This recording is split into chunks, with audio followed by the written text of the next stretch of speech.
Hi, everybody, and Happy New Year. Welcome back to the Catholics Against Militarism podcast. I'm Ellen, and this is episode 22, and we have as our guest back Father McCarthy. Welcome back, Father. Thanks for coming back on. Well, thank you, Ellen, for inviting me. And a Holy New Year to you and to your audience. Oh, Holy New Year. I like that. You know, in 2019, you were the most frequent guest on the CAM podcast. So I know you've done a lot with your life, but that has to be up there in terms of accomplishments, wouldn't you say? Oh, well, I tell you, I can't tell you the number of people who have said to me, "You were on Ellen's podcast." Right. I mean, literally, if I told you the number, you'd be embarrassed. You probably can't even go into the grocery store anymore without being practically accosted by all these. I'm just telling you, if I told you the number of people who have come up to me and said, "Wow, you're on Ellen Finnegan's podcast," my oh my, you know. Yeah. Did you want to know the number? Sure. 0. Well, I'm glad that after all these years, you finally have a platform, because nobody heard of you up until now. I mean, You're absolutely positively right. I've been persona non grata and kept out of every peace and justice platform there is, whether it's newspapers, radios, TV, by two opposing forces. That is, who normally oppose each other. First of all, there's the institutional church that wants nothing to do with hearing about gospel nonviolence and the serious implications of it in terms of themselves and their communities. And secondly, the liberal peace and justice people who work hard at making sure that I don't get any pulpit or any platform to speak from, because I am absolutely clear that liberal Constantinianism is no better than conservative Constantinianism. And therefore, to back Hillary rather than George Bush or whatever the case may be is irrelevant. And thirdly, there is that group which is the most powerful group in the church, and that is the wealthy and moneyed Catholics. You say, the real dough, huh? The real dough that even the Pope has to consort with to keep the institutional church running. And I mean, we're talking billionaires here, and that support everything from Mother Angelica to the Wanderer to all kinds of things that are agencies for putting out there a particular view of Christianity that includes the justification of violence in the name of Jesus. And those people, they just have fine. You can call them conservative, but it's money, really. They keep me out of every platform that I could possibly be on, because when you have more than you need and another person doesn't have enough to survive, the excess that you have can only be defended by violence. You can't call on faith. You can't call on love. You can't call on truth. There's no way whatsoever. If you have a boat harbored in Monaco, and someone else is watching their child die in Haiti of starvation, you've got to have a lot of violence to keep that boat harbored in Monaco or to get a penthouse room in Trump Tower or whatever the things are. So the wealthy are particularly involved with keeping the idea of gospel nonviolence out of consciousness, because the wealthy need violence to defend their wealth, and that's the government violence, and they need God on the side of their violence. And so they'll do everything from sponsor television stations, programs, to give or withhold money depending upon whether you're going to sponsor someone that or anyone or anything that talks about gospel nonviolence. But that's just not the wealthy. That's Yeah. but that's another area. So anyway, when someone like you, a poor soul like yourself, comes along and says, Literally. "Would you say a word on nonviolence?" My heart leaps with joy, just like Saint John did in the womb when Jesus came in with Mary to Elizabeth.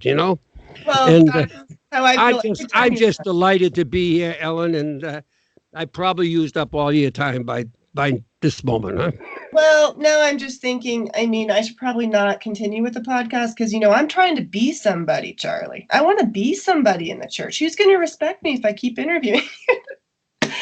Nah. Ellen, you remember um, the movie on the German conscience objector that just come out, A hidden life, yeah. a hidden life. It's all about an isolated man that was totally nobody and was even less by the time the church and the state got through with him. He was just a non-entity who was going to be wiped out of history, Franz Jagerstatter, and died that way.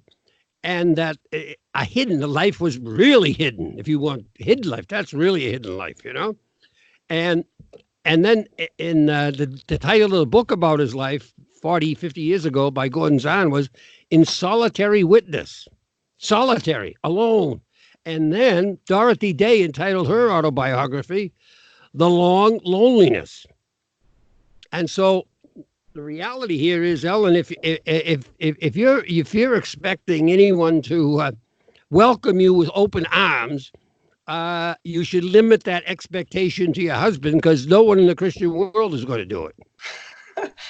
Yeah, I that's why I love interviewing you because I was kidding when I was saying all that about you not having a platform. Obviously, thousands of people have heard you, know about you. But in a way, when I discovered hundreds of thousands, probably, and when I discovered you, but you're maybe millions, maybe millions. well, You got to talk to someone over 50 plus years of doing this. well, now that you're on the CAM podcast, it probably went from thousands to millions. Let's be honest. Oh yeah, I got the Ellen Finnegan bump. Yeah. But yeah, no, you have been kind of hidden, and this whole gospel nonviolence thing is hidden. But a quick note about A Hidden Life, I do want to have you back to talk about that movie. We need to do a whole separate podcast on it. You guys, if you haven't gone to see it, go see it. It's amazing. I'm going to link to an article that Father McCarthy wrote about it before the movie came out. It's called The Man Who Chose to See. So read that if you can. And after you read his article, if you want to read my thoughts on the movie, I wrote an article called "What About Franz," and you can read my thoughts. And it's a review and a reflection. But we're going to take care of that in another episode. Ellen, may I interrupt and tell you and tell your listeners that reading your article on the movie is an absolute must, whether they read it before or after. I would say that it is the finest thing I've read reviewing the movie. Now, my article came out in 2007, but yours came out in 2019, right after the movie came out in December 13th of that year. And therefore, there's no comparison between the two articles because my article is written just in terms of his life, but your article is written in terms of the movie and all that it shows. And the various dimensions of the movie, cognitive, emotional, psychological, spiritual, political, institutional, church-wise. It is really the best. And I've read a lot about the movie. I've read many articles on it. And your article by far is the most outstanding. And people should read it.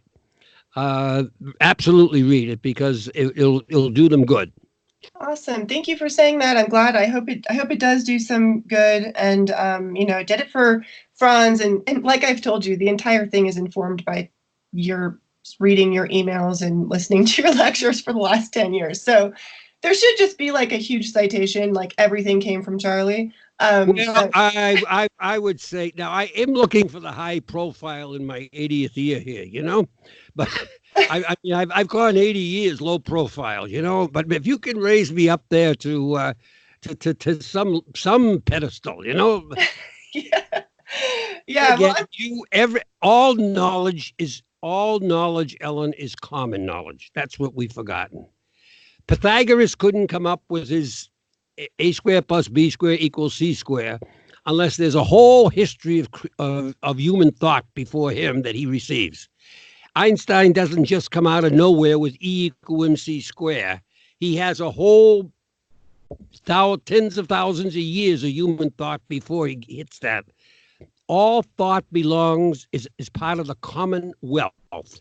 And therefore, we're always using, interacting with, thinking through, creating with thoughts that preceded us in order to get maybe a unique thought that we come up with in the moment. And that's what's wrong with copywriting and patenting ideas. Ideas belong to the Commonwealth. They do not belong to an individual person or an individual corporation. They are the result of the human effort that has gone in for thousands and thousands of years for thinking about something. And hence, you are more than welcome to use anything I write and as anything else, I do not ask for attribution, because attribution is on an idea is kind of absurd. If you're going to if you're going to have attribution to anyone on an idea, give it to all humanity up to that point. yeah. Anyway, that's a thought. Yeah, we could. Yeah, thank you. That's interesting. We could do a whole different episode on that. But today we are going to talk about. So, I woke up 9 days ago. It's a new year, January 1st. Happy New Year, a fresh start. Everyone's headed to the gym. Everyone gets a fresh start. And it seemed like within 48 hours, World War III was trending on Twitter. And as prep for this podcast, I just did a quick scroll through my Twitter feed and my Facebook feed to see the kinds of things that people were posting about. And here are just a few. Different organizations as well as individuals. The rising incidence of autism, the problems with pharmaceutical companies, opiate addiction, foster care system, the war with Iran, the fires in Australia, the Golden Globes and celebrity worship, climate change, abortion, third trimester abortion, veganism, vegetarianism, introducing wolves into Colorado, information wars, what's true, what's not, college debt, pornography, poverty, depression, suicide. And that's leaving out the issues in the church, right? Financial scandals, sexual scandals, information wars within the church, liturgical abuse. The folks over at Crisis Magazine were lamenting the typical suburban parish where the architecture is emasculating and there's felt banners and a limp homily and elderly female Eucharistic ministers. There's nuclear war, there's psychological warfare. Apparently in the near future, we're going to have space war, right? We're going to have robot wars. There is so much to be concerned about. And it's hard when you want to start a new year and be positive and you're just inundated with all of this stuff, all of this evil in the world. One of the people that listens to the podcast, TD on YouTube. Hi, TD. Thanks for always liking and commenting. In October, he wrote, I'm having a hard time with somehow not thinking I've been in rebellion over my pacifist views. Sometimes I feel like it's nothing but sinful rebellion, activism, that is. How do I reconcile my faith in Christ and wanting to affect and see positive change as a would-be activist, juxtaposed by what St. Paul and Christ had to say about submitting, turning the other cheek, loving one's enemies, and even feeding and clothing them? Are our fellow Christians' only weapons against principalities prayer and fasting? Because after years of being a voice against injustice, I'm feeling like I've been played by the devil. Using my anger as well as many other pacifist anger in demonstrations, marches, petitioning, only to bring more chaos and anarchy into a sinful and broken world, and against governments and institutions with no real loving outcome per se, just unfettered reactionaryism, more anger, more rebellion, more distrust. I feel like a stirring stick in the devil's coffee. So he asks if it is a desire to be an activist and make change, is that just the voice of the flesh, fear and ego? Are we just supposed to pray and fast and that's it? Are we supposed to try to do something? um, he says, Father McCarthy, what do you have to say about this dilemma? And I thought that we thought that might be a good way to start off the year in talking about how do you deal with all the evil out there, and how do you begin to respond to it when we're all limited people and we can only do so much? Well, I do think that's a question that I think more and more haunts everyone, at least in the Western world, China and so forth, that have access to global mass media. Because as you look around, uh, the same things are going on now as the same spirit that is that's causing people to suffer and oppress them and use them and manipulate them. That same spirit was going on at the time of Jesus and before, except now it's multiplied by the number of people on the planet, but made more conscious to many, many more people. I mean, billions more than was possible in a little village of Nazareth or a little town, Bethlehem, whatever the case may be, because mass media just exposes Sudan and recently that the United States has set up military operations undercover in Iraq and Africa and so forth, and all the suffering and so forth, and so you list a whole bunch of things. I mean, World War III and global warming and I don't know what God, you had quite a list there, Ellen. This is a typical day when I go on social media. It's just there's so much. Yeah, right. All that, and the fact is that, and you didn't even talk about the most important one. You didn't even mention it, which means you're not really. You're not really entering into the flow of human knowledge, See, the most disastrous possibility for human beings, you're saying, that looms out there and is actually in operation is electromagnetic war. The human body is an electric reality, and the electric body is a famous book that's used in medical schools, and the human body is an electrical. Everything works in terms of the electromagnetic reality of the planet on which we live, and that we're becoming geniuses at manipulating that, and we can not only destroy things with it. We can make people neurotic. We can make people crazy. We can. We can make people experience all kinds of things like suffocation, which they not, just by altering the electromagnetic composition of their brain.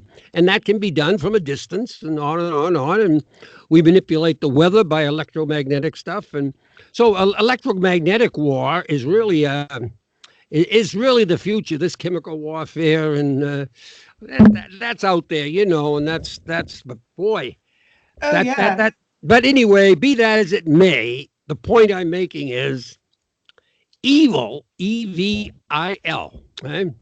E-V-I-L. Evil, which, by the way, is live backwards, L-I-V-E, interesting. But evil has almost an infinite number of manifestations. Everything you mention is an manifestation of evil. And when you begin to see what you see when you get out of bed on New Year's Day and say, oh my God, I'm ready to go, and then all of a sudden realize, it's too much, start thinking about where you're going to go, what you're going to do. Well, what you wind up with being paralyzed. You don't do anything. And that's exactly what the powers to be in a society want. They want you to be paralyzed by the enormity of the problem and therefore do nothing. But evil does have, in reality, a multiplicity or almost an infinite multiplicity of variations that we can talk about.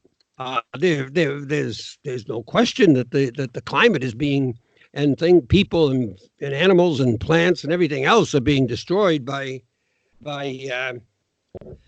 the Industrial Revolution as it's developed to this point, um, which which should give us a certain amount of pause, or and then we can go on. There's you know, you just look at the people who are politicians in the world, whether it's Putin or Trump or Clintons or Obamas or God knows who else, you know, Bushes and on and on and on. And the guy and the coterie of people, the hangers-on behind them, making a living off them, you know, oh gosh, the podestas. It's God, you know, you wouldn't want these people at dinner if they weren't if they weren't celebrities. But be that as, and then of course you go to the movies and see all kinds of things, television and so forth and so on. It's just rotting children's minds. You know, I don't know what child could possibly even look at a baseball game without being hit by commercials that would degrade his consciousness, his brain. But you see, evil. So evil is evil has a multiplicity, an indefinite number of manifestations, and then they all mutate. You know, they can mutate from one thing to another. But evil is the basic issue. Now, there are those people. I forget exactly how William James talks about them. There are those upbeat Christian religious people, and not necessarily just Christian, that everything is pretty much hunky dory. God is love, and everything will work out in the end. And keep a smile on your face, and basically the power of positive thinking. Norman Vincent Peale, you know. Well, I remember that. I remember way back when Adlai Stevenson, who ran for president of the United States, and he approached being intellectual probably more than anyone who ran for president since Wilson. But anyway, I remember talking about Norman Vincent Peale and his power of positive thinking, looking positively on the world. And there are people out there doing the same thing today, huh? He said that he found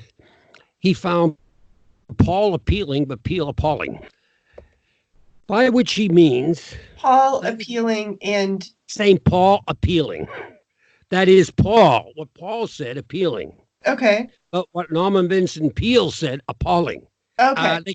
If they didn't teach you that when you got your summa cum laude graduate from BC that you are, that's a wordplay, they call it, you know. I'll look that up on Wikipedia after the interview. Yes, Paul, and by that he meant this. We're trapped in wickedness, and Paul knows it.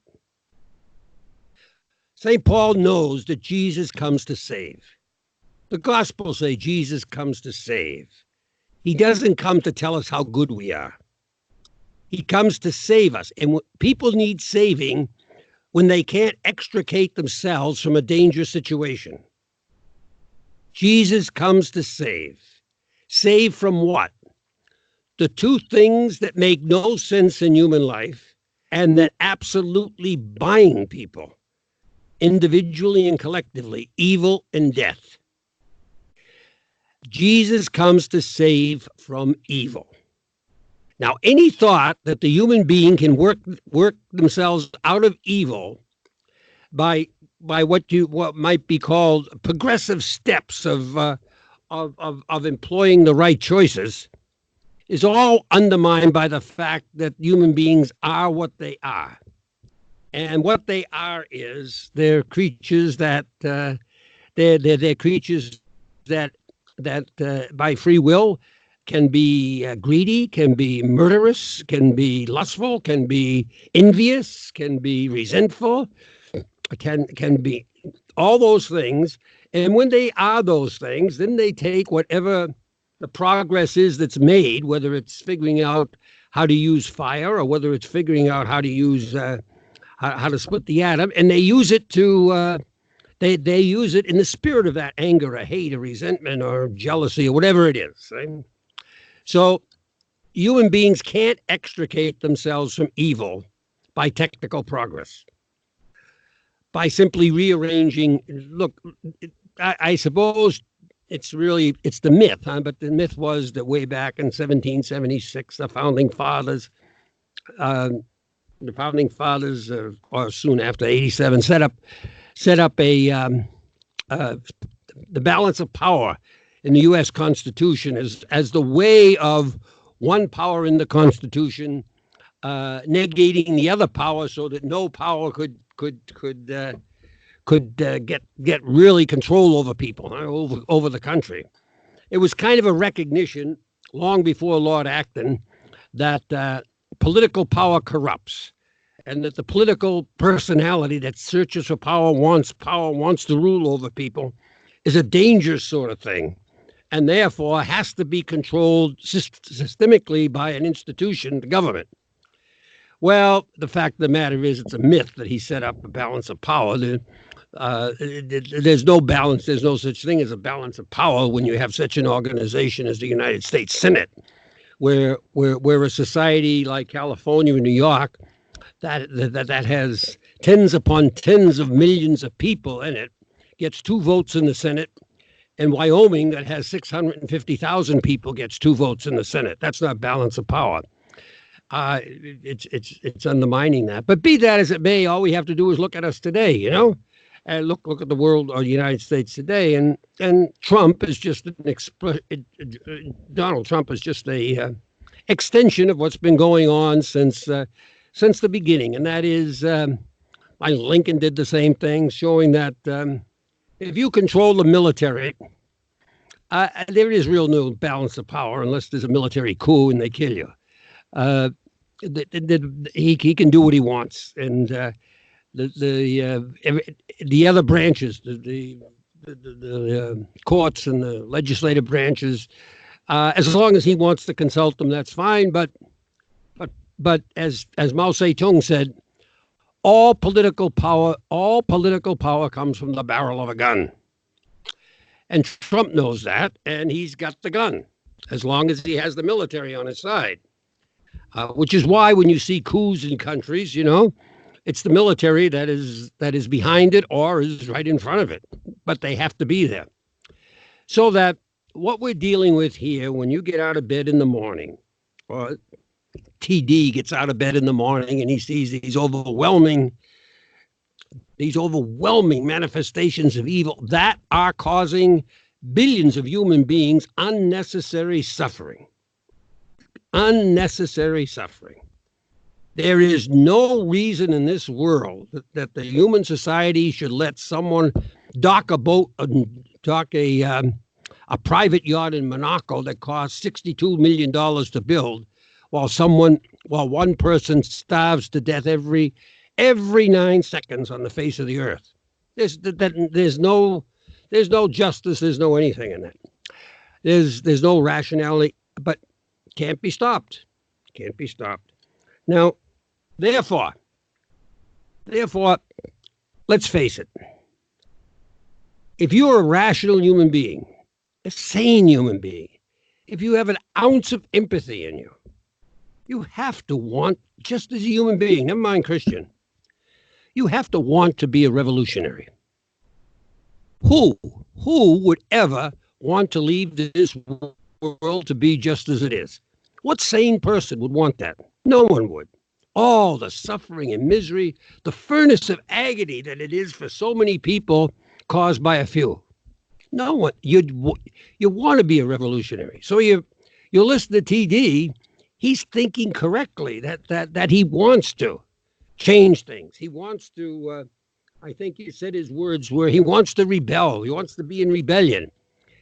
You have to be in rebellion against such a terrible situation in terms of the wickedness of the human situation as it is. But the question is how to rebel. How to rebel.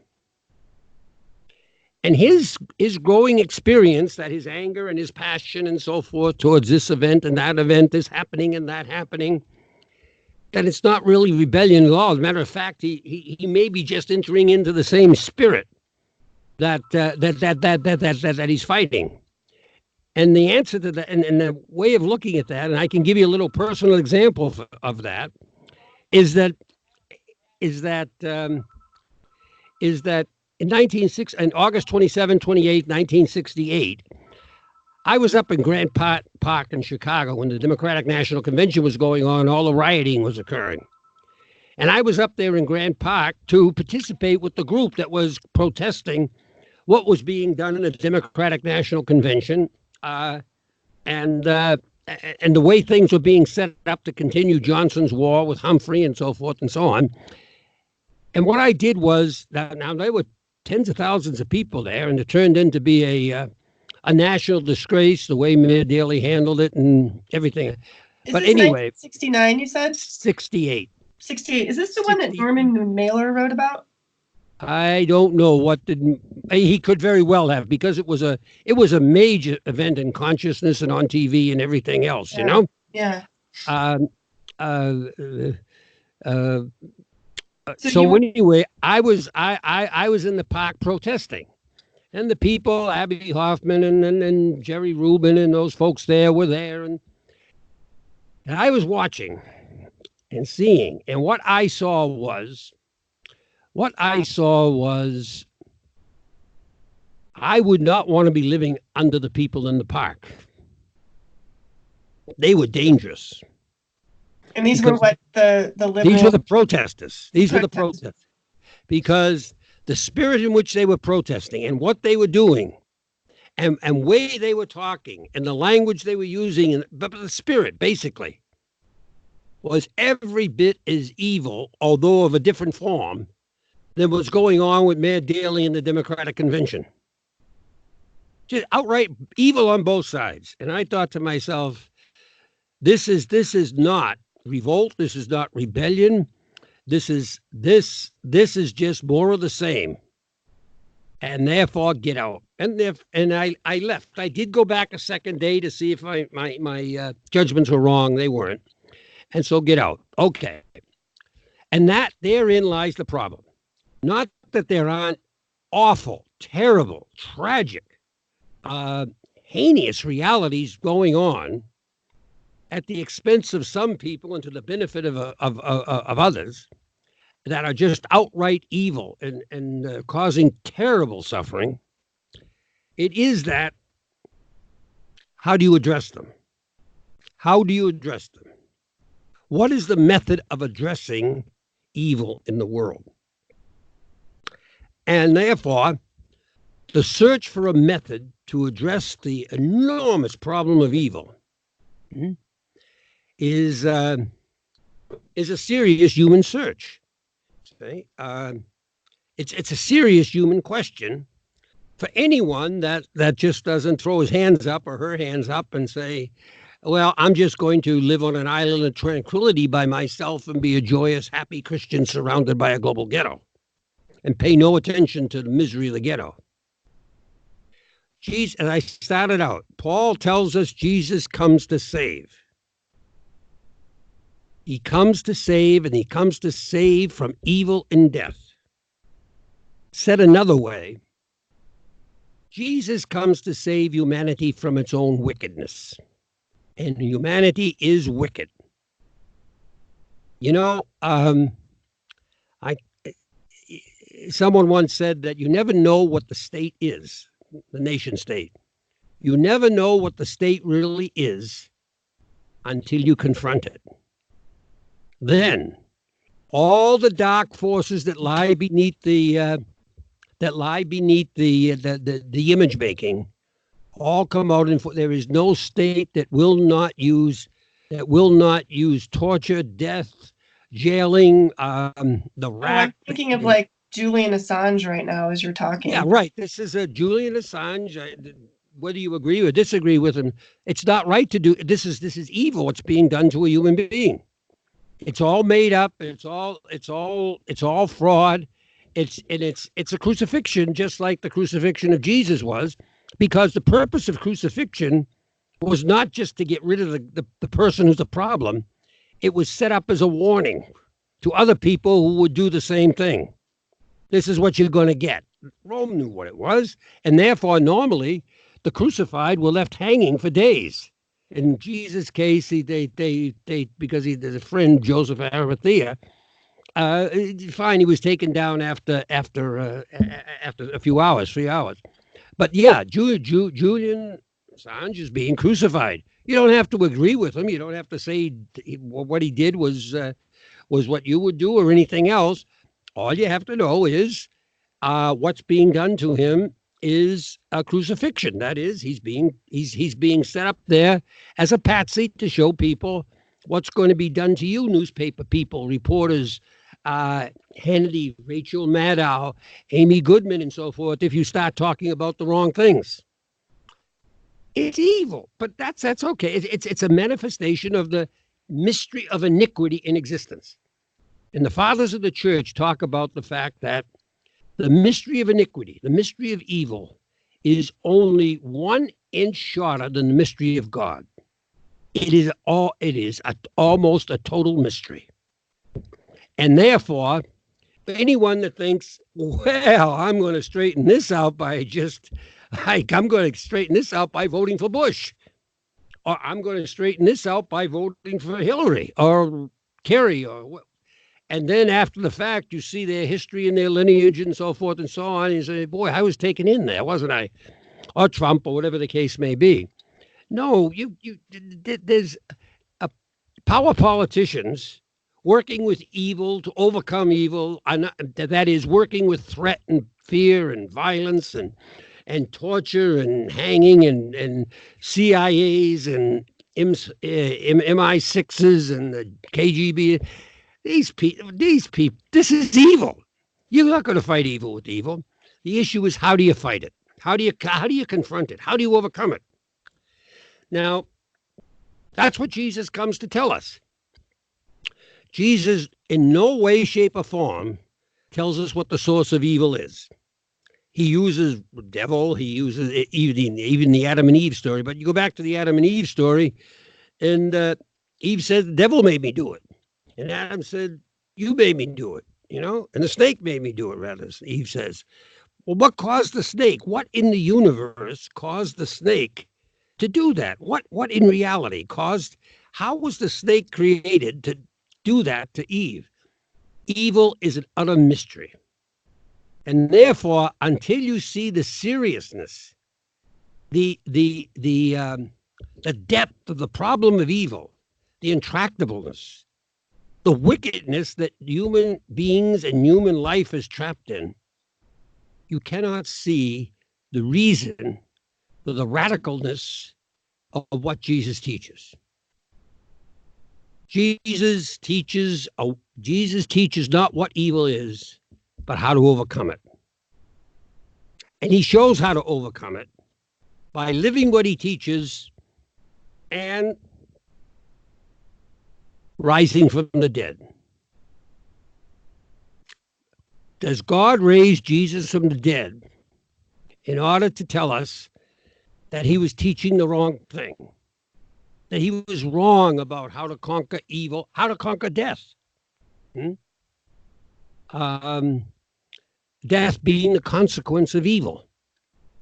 No, Jesus is risen from the dead. He's here. He's living.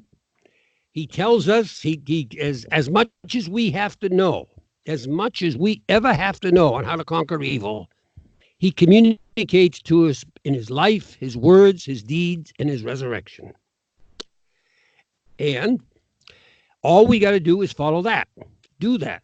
So, for example, your friend TD, he's talking about and feeling that something's very, very wrong about his rebellion and revolt or whatever it is, because he's turning into an angry, hateful, mean kind of person, and even thinks that following Jesus may be the wrong thing to do. Well, the issue in confronting evil is not that everyone wants peace and everyone wants good and everyone wants everyone to be to be free of suffering, etc. The issue is, how do you do it? The means. Abandonment to Jesus is abandonment to the means of Jesus, the way of Jesus. And what are the means of Jesus? Well, the means of Jesus are one, only one, nothing but one. The means of Jesus are the love that he manifests by his words, deeds, life, death, and resurrection, the love he manifests when he is God in human flesh. And the love he manifests as God in human flesh is divine love. And only the divine, only God can conquer evil. No one else can, because only God knows what evil really is and knows where its Achilles heel is and knows how to bring it to an end. With evil, we either conquer it God's way or we just keep going on in the vicious cycle of replacing one evil with another, like jumping on a waterbed. Jump here and, find that little bubble goes down. Whoops, there's two bubbles that come up over there. Evil cannot be conquered by mere rationality.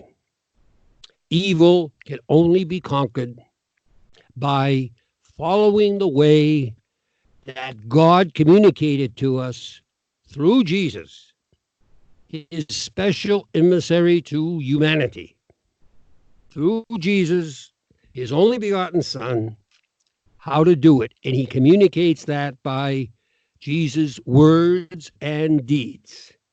Now, therefore, when Jesus gives his new commandment to the apostles, disciples, the Last Supper, when he's about to go, he knows he's about to go into a cauldron of hate and violence and misery within a few hours. Because the Last Supper is just before the Passion begins. And knowing that he's going into this, and knowing what he taught, and knowing what he has to live through this, he says, I give you a new commandment. Now, he doesn't say, I give you some good advice here. I give you something to think about. Or I give you a good counsel here now. Listen to me. He says, I give you a new commandment. That is commandment like the 10 Commandments. I give you a new commandment. Love one another as I have loved you. Model your thoughts, your words, and deeds, second by second, moment to moment, hour to hour, on what you learned from me by looking at, by imitating, by reading, by listening, and by praying to me. Love one another as I have loved you. Now, you and I, and TD, and everyone listening to this podcast is a unique entity, is a unique human being. There is not now, never can be, and never will be anyone like us again. Cloning is irrelevant here because the cloned physiological object would go through an entirely different time-space perspective that cannot be repeated, and therefore, the brain is the internal representation of the external reality it meets, and no two human beings are the same. Every human being is unique. Now we have common realities, but we are unique. It's us. Therefore, what we can say is each human being comes in contact, comes in confrontation, comes in relationship with Jesus. The Jesus of the Gospels now, which is the ultimate Jesus we can be in contact with. All notions of Jesus have to be consistent with Matthew, Mark, Luke, and John. We come into contact with the real Jesus, the Jesus of the Gospel, always uniquely. And that means in terms of our talents. Some of us have talents to paint, to be artists. Some of us has talents to speak. Some have talents to be carpenters. Some have talents to think how the universe works. E equals mc squared or something like that. The question is, are we going to employ those talents in the mind that precedes them, in the thoughts and the words and the deeds that precede them and follow them? Are we going to employ them in the spirit of loving as Jesus loved? Or are we going to employ them, say, in the spirit of greed, spirit of making a few bucks, a spirit of our own comfort? I know all kinds of people who I'd say used to, or maybe they still do, believe in gospel nonviolence and have taken their talents and used them just to make a comfortable life for them. When they had the exquisite talents of artists and other things, they could have used them to teach, to communicate what loving as Jesus loves means in the human situation on all kinds of various platforms that they could have worked with magnificently. But instead, they took their talents, whether they be artistic or engineering or whatever the case may be, and used them to and used them to and used them to put up another manifestation of evil in the world, or to propagate another manifestation of evil. And when you ask them why, well, they'll say to you just what the lady said on the documentary about America's nuclear weapons that I saw on Frontline years ago. I think it was in Lawrenceville, Kansas. There was this lady there who just a normal, average lady, and she worked in terms of doing something in terms of the missiles that are there, nuclear missiles that are in Lawrence, Kansas, and nothing big, just a necessary thing that had to be done. It may just have been cleaning the silos or cleaning the offices of the people that ran the nuclear weapons. And the man said to her that was interviewing, he said, Mrs. So-and-so, he said, don't you understand what these weapons, what will happen if they are fired? And she said, oh, yeah. She said, oh, God, I don't want that. I don't want that ever to happen. And she said, but there's one person that presses the button, but there's you who support this whole process. I mean, this is where you're working. You're right in here, making it comfortable for these people to do their work. Impossible. And she, oh, I know, it bothers me terribly. She said, now this is her words. She said, I'd rather be boxing chocolates, but this is the only job around. Okay. So people are trapped. This is just the trap, the viper's snare, if you will, the viper's tangle of wickedness. And people are trapped. They're trapped into evil by economics. They're trapped into evil by desires of prestige, power, lust, greed, envy, hate, whatever the case may be. So how does Jesus is very clear. Stop.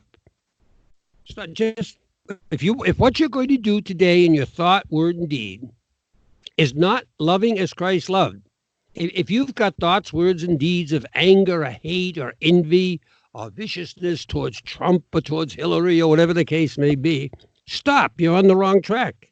That's not rebellion. That's being part of the problem. Your task is to do whatever comes in front of you today, to whatever people come in front of you today, with Christ-like love. And of course, Christ-like love means not only participating in Christ-like love, but it means not participating in what is not Christ-like love. Whether that's supporting a nuclear weapon, or whether that is, or whether that is hating someone. Yeah. But we say, Ellen, that's not enough. Right. That's what I was going to say. That's not enough. That's not enough. The day in, day out struggle to love as Christ loved is not enough. Before we move on to that, Charlie, that it's not enough, because that's exactly what I was going to bring up next.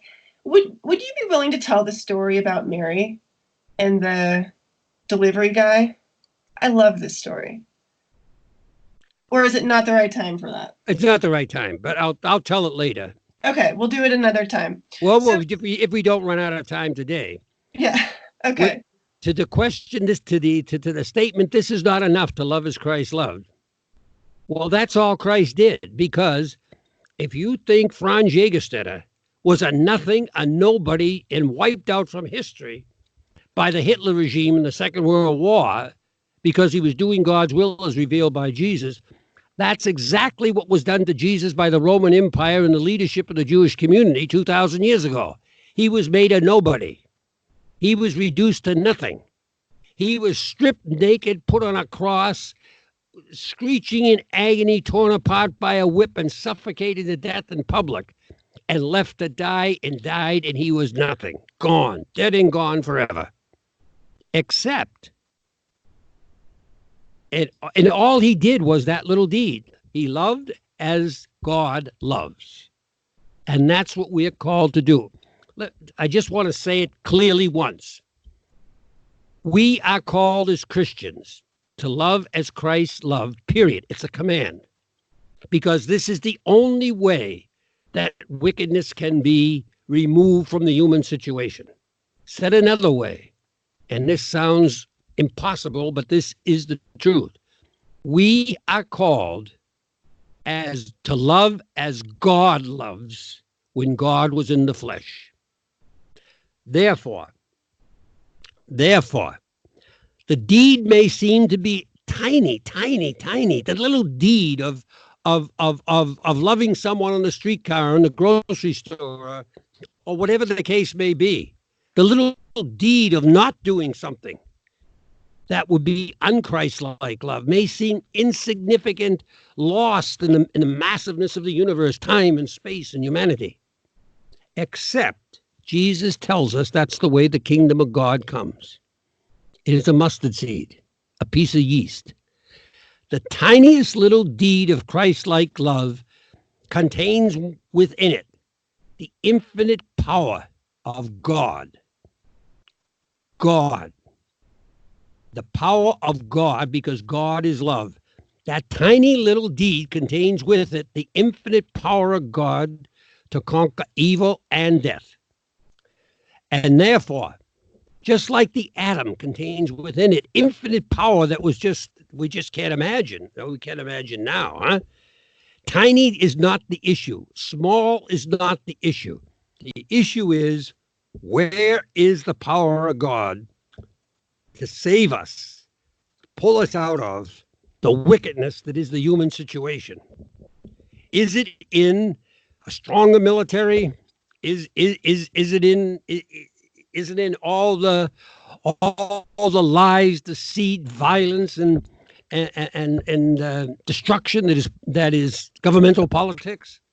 Or is it in that tiny little Christ-like deed of love, thought, word, and deed, moment to moment to moment? And when we get up and we see the massiveness of the destruction and evil in the human situation that human beings are called to, what we do is we choose to do the only thing that has any power to touch it. We choose to commit ourselves when our feet hit the floor to love as Jesus loved that this day in every little deed, every little thought. And if we fail in any given moment, we just say, God, I'm sorry. We know that God in his love forgives infinitely, and we go on to the next moment. Now, the story that you're talking about is the story about, and this actually happened. This actually happened. I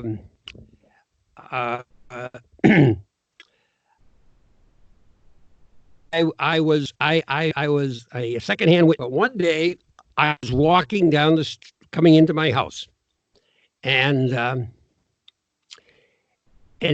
UPS driver or a FedEx driver, I don't know which one, he pulled up in his truck next to me. He was coming the other way. And he said, "Do you live in that house?" And I said, "Yeah."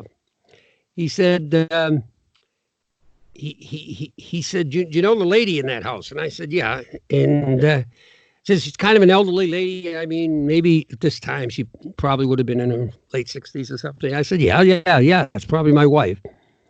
And he said, I've been driving up and down this street, even when I didn't have a delivery, he said, for 3 years trying to meet her again. And I said, why? Just come in the house. No, I don't want to come in the house. He said, I just want to apologize to her right here. And I said, why? What'd you do? And he said, about 3 years ago, he said, I was making my rounds, and it was after 5 o'clock, and I should have been finished, but I was slow at all kinds of things, traffic, etc. I had things to do at home, and I wanted to get home, and I came up to this house to pick up a package. And the lady came out, and she had the package, but she didn't have the forms filled out. And so I gave her the forms to fill out, and she was slow in putting in the names, writing in the letters and all the stuff you had to fill out on the forms. And he said, I just got really, really upset at her, and I started saying some kind of lousy things to her. And he said at one point, because she was so slow, he said I even said something quite mean and ugly. And he said, and anyway, she finally finished the form. I took the form and made one last final terrible comment to her.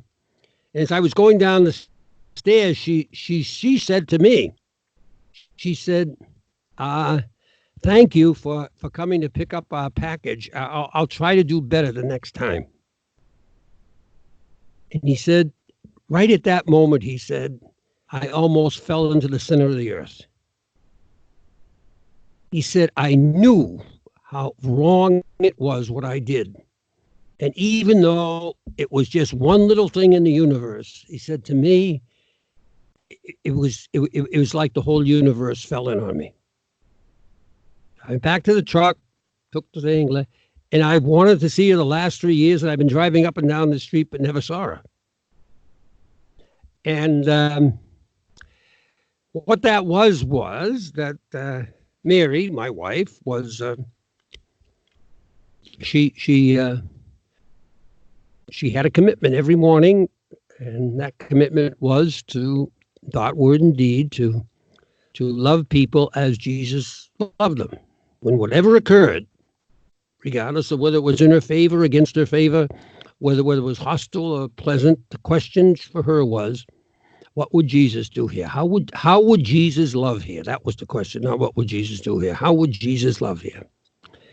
And that's what she did with that man. Now, what that man, and so he was out there in the street talking to me about this and telling me he's been sick with guilt ever since he did that, and he wanted to apologize, et cetera, et cetera. And that's the story. Now, the fact of the matter is that Mary at that time would have been in the early stages or early middle stages of a neurological disease called cortical basal ganglia degeneration, which impeded her use of her limbs, and so forth. That's why she couldn't write. But by the time he came back in 3 years, she was bedridden, and there was no way she could come out. So I tell that story because the choice to love as Christ loved in that moment to moment to moment is not a wimpy choice. It takes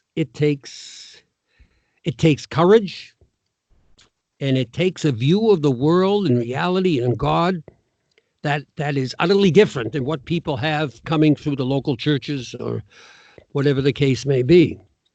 It takes a sense that the power of God, a belief that the power of God is in the act of Christ-like love, and that you love God by loving the neighbor, even if he's an enemy, as Jesus would love him. And as we know, Jesus on the cross, the epitome of love your enemies, which is, Father, forgive them, for they know not what they do, as he's suffocating and dying and being humiliated and his whole life and mission torn apart by people. He says, Father, forgive them, for they know not what they do. He not only forgives them, he prays for them and tries to intercede for them. And therefore, the salvation of the world is in the cross. Ave crux spes unica. Hail cross, our only hope. In the cross, not because physical pain saves. Mere animal pain does nothing. God doesn't want mere animal pain. The cross is about not enduring mere animal pain. The cross is about loving under all circumstances, good, bad, even the most extreme circumstances of a lethal enemy killing you and torturing you. Even someone who cuts you off in the grocery line. Even someone who has slandered your name. Even someone who has cost you their job. And that's the power of God. Believe it or not, but believe it or not means believe Jesus or not, because it's fine to believe in Jesus, but you also have to believe Jesus.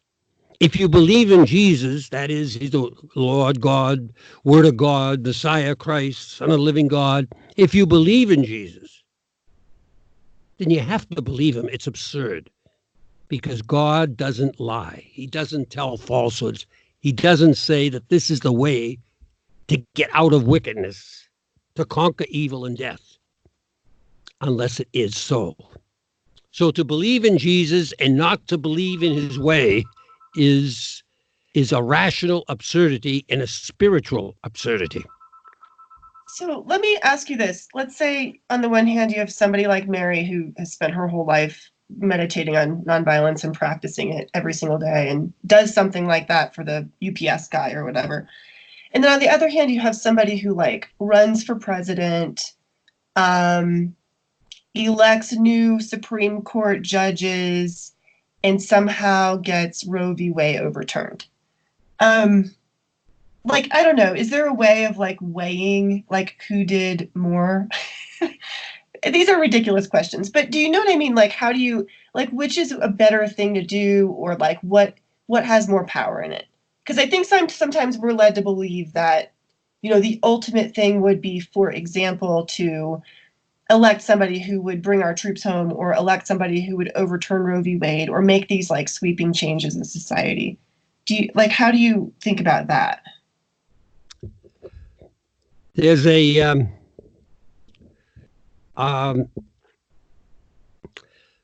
Gandhi, there's a famous Gandhi quote where he was trying to sum something up, and he said, "The means are the ends in embryo.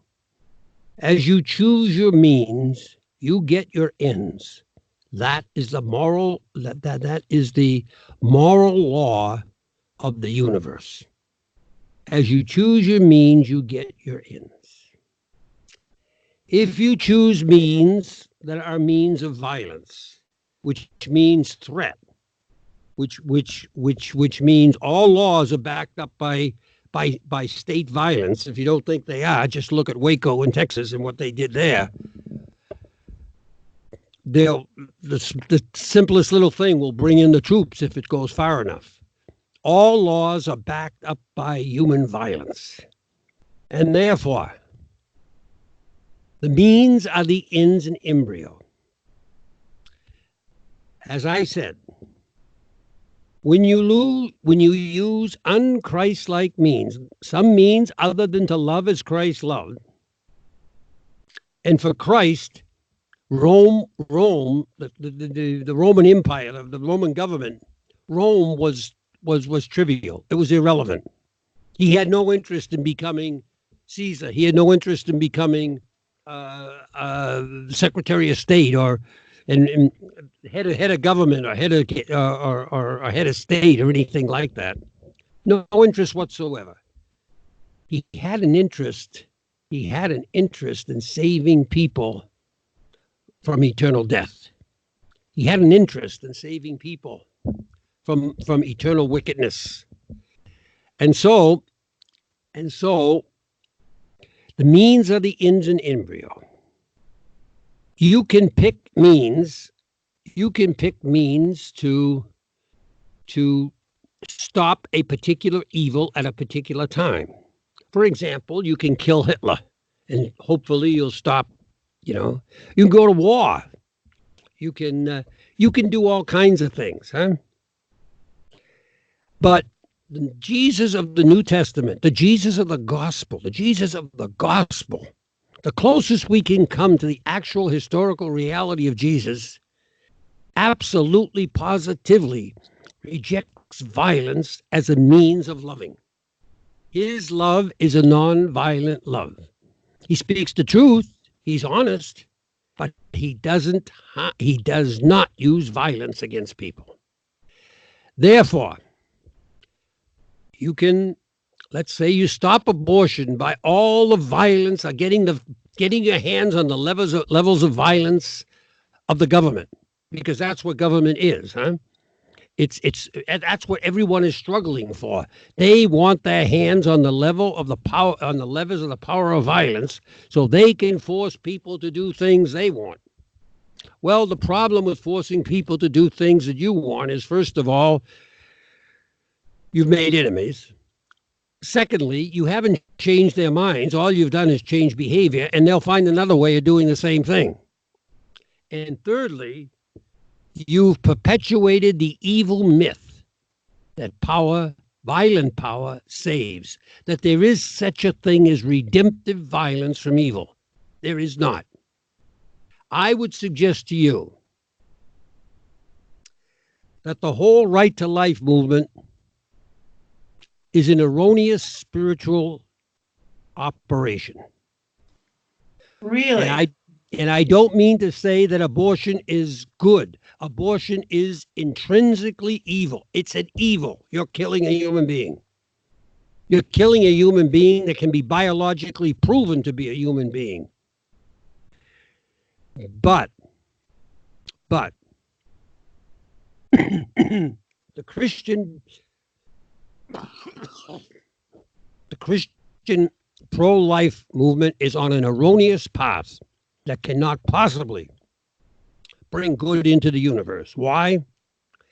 Because it is not obeying God's will as revealed by Jesus, and it's calling itself Christian. Jesus does not just reject the violence of abortion. He just does not reject the violence against human beings in utero. He rejects the violence of all human beings post utero. But the right to life movement, for the most part, Christian right to life movement, rejects the violence against human beings in utero, but is perfectly willing to slaughter them hand over fist. And this is historically proven post utero. That is not an action in conformity with the will of God as revealed by Jesus. It is therefore not an action that can redeem. It therefore is an action, regardless of what happens in the particular moment, perpetuates wickedness in the human situation. If when Roe versus Wade came out, the churches had said that Jesus teaches us that we cannot use violence in utero or post utero, and therefore we will not participate and maybe not even support, maybe even refuse to pay taxes for, but that's another issue. We will not participate, we will not support abortion, killing human beings in utero, and we will not support killing human beings post utero. Abortion would be over today, or at least it would not be where it is in Europe or in America or any place else, because the witness would be consistent, first of all, and secondly, the witness would be a witness to what conquers the entire reality of wickedness, and not just using wickedness to conquer a particular aspect of wickedness. And therefore, I've said this, and I have it on tape, and I have it in my Behold the Lamb retreat, and I have it in all kinds of stuff that's on the tape or CD or DVD or whatever it is, that the right to life movement, because it is a just war movement, it's a justified violence movement, doesn't have a spiritual leg to stand on. Not a spiritual leg to stand on. I'll bypass for the moment the issue of natural law, because I can deal with that also, but it does not have a spiritual leg in Christianity to stand on. Yeah, I've noticed. This tendency when we're I mean, I don't know if we're maybe getting off topic, but like the abortion movement is so focused on just this one particular evil. But I mean, then on the other hand, people say, well, you can't dilute the problem by introducing every imaginable form of injustice and saying, oh, if you're going to be against abortion, you need to be against the violence of, I don't know, like every imaginable, like they'll call It's not diluting the problem. It's choosing the right solution, the right means. And the only means that can stop wickedness, violence in this world, the only means that can conquer evil in this world are the means of God as revealed in his only begotten Son, the second person of the Blessed Trinity, Jesus of Nazareth, the Messiah of Israel, the Christ. It's the so, choosing of means to conquer what you're doing, not not not not the notion that you are somehow going to be able to be able to deal with every problem and you are going to conquer every no. Regardless of what you do, remember, regardless of what you do in relation to regardless of what you do in relationship to any one problem, it's minuscule. The question is, do the means that you're choosing have the power to send the ripples of God's life and love and energy and wisdom and power out into the universe to continue to overcome the wickedness that has been started in some way that we don't understand way back?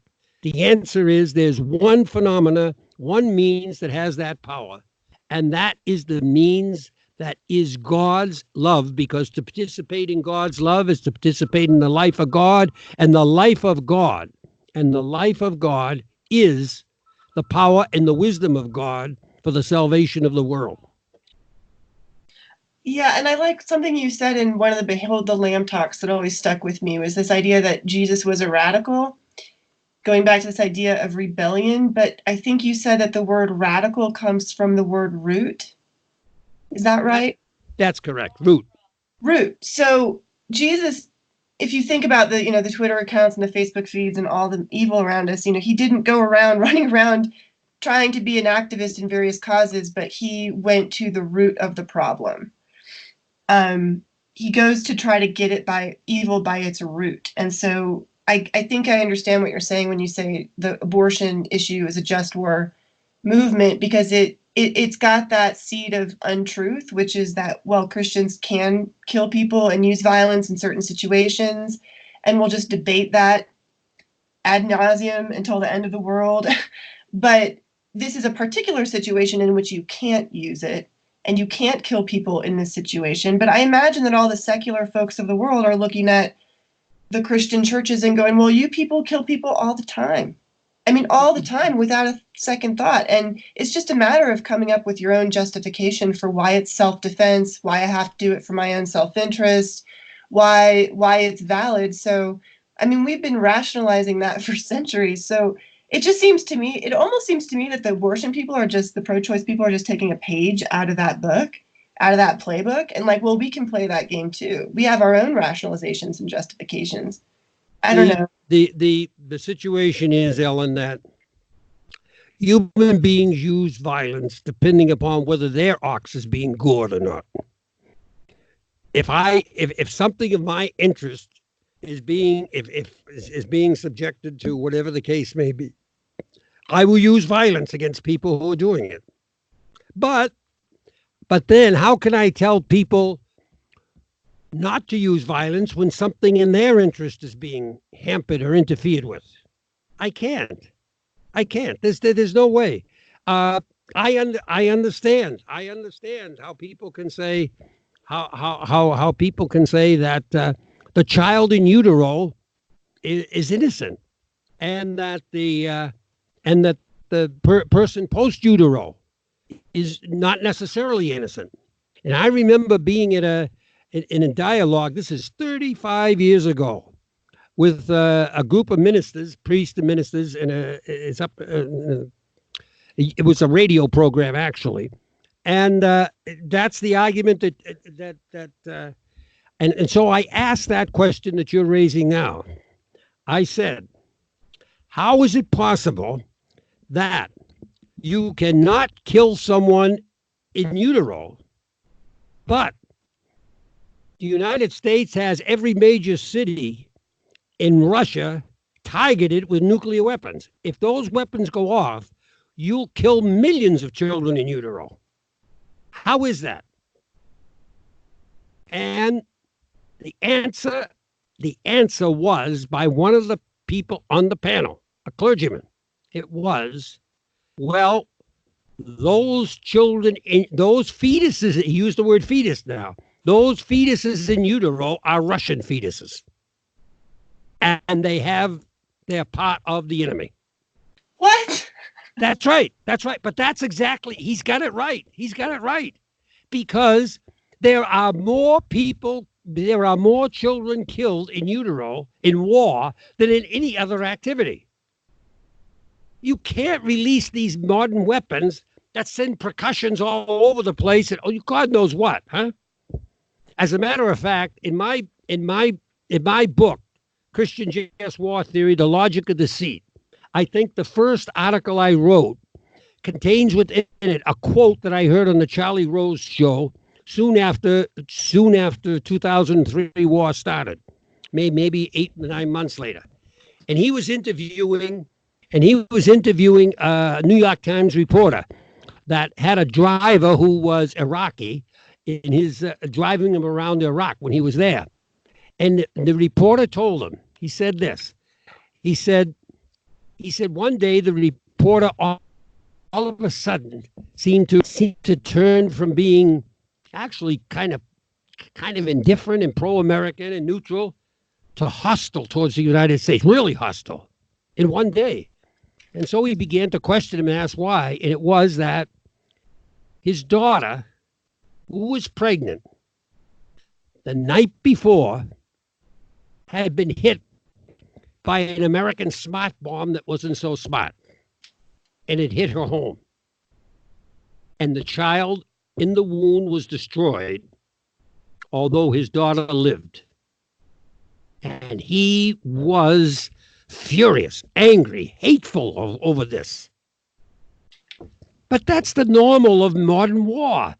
Its nature is it doesn't distinguish between the innocent, the guilty, the lies of the Pentagon and the British and the French and the Germans, that the surgical strikes below. There are no surgical strikes in modern war.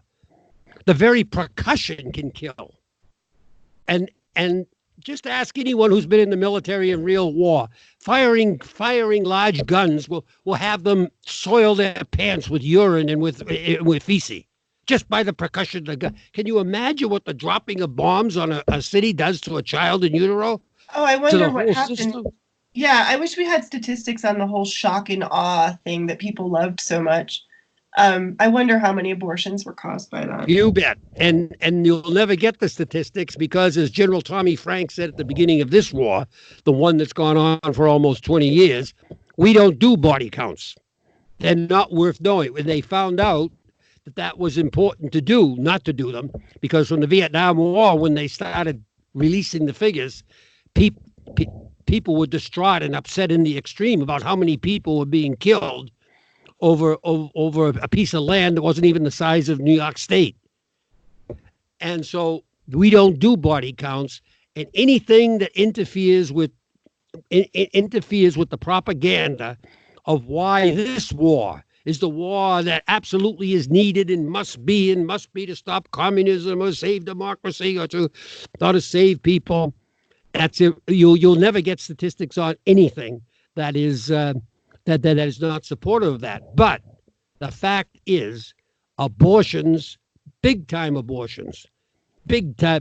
abortions are part of every war.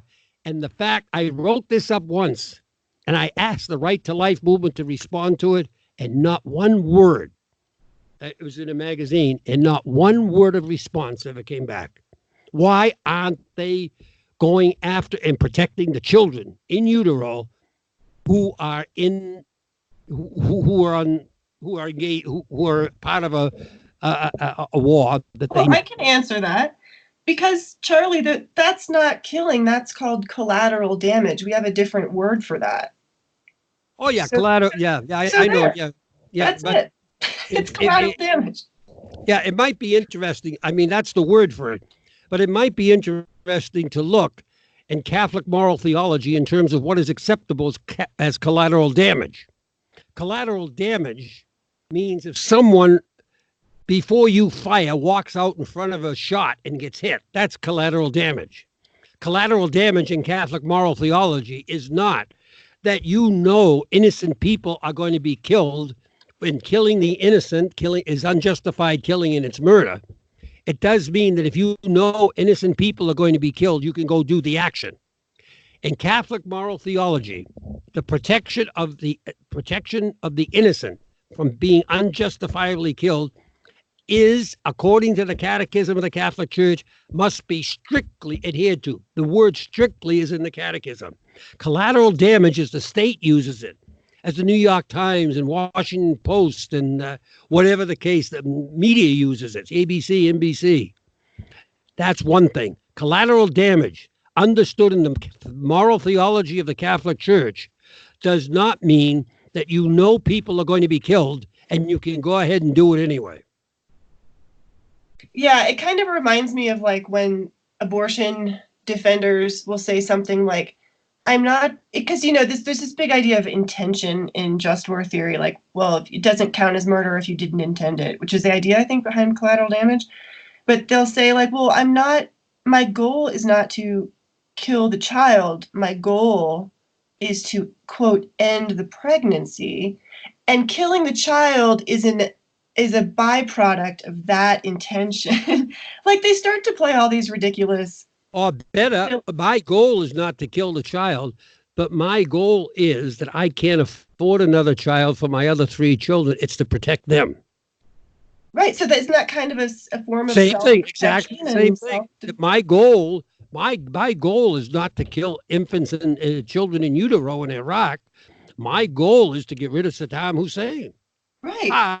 It's all baloney, Ellen. It's all moral theology, and as it is operative in the pews. And therefore, as the bishops kowtow to what's operative in the pews and kowtow to the military of the society, is an irrational mess. And it's a tragedy that is costing people all over the world their lives by the fact that a huge percentage, perhaps it's the largest single group of people that are doing this killing for the United States overseas, are from the Catholic Church. And that's why the bishops have a responsibility to clarify for the Catholic population not only the nonviolence of Jesus as being what the gospel says, but if they're going to teach the just war, to teach it properly and just not let people say, oh, well, my church is a just war church, therefore I can go to war. That is a lot of baloney, and that is spiritual negligence of the first order by the bishops of the Catholic Church that let their people believe that. The Catholic Church's just war theory is strict. It has to be strictly adhered to, and if it's not, the killing is unjustified and it is murder. Right. They certainly don't teach that. I know we're going on a long time here, but going back to the whole activism question, I was wondering if you could tell that great story about the guy who started L'Arche and what he had to say when he talked to that guy at the Pentagon. I think that applies to our conversation as well. I think we're going to have to wait on that, Ellen, because I'm looking at my computer here and I got something like 1 minute left of power. Oh, okay. All right. We'll get that from you next time. That was a good Yes. Well, we'll do that. That's a Shantidas story, Lanzo Devasto, yes. But no, Ellen, it's been a joy being with you. I hope I'm with you before next New Year. Oh, yes. We're going to do, we have so many. We got so many topics, Ellen. Yes. We got so many topics and that no one else will give a platform to.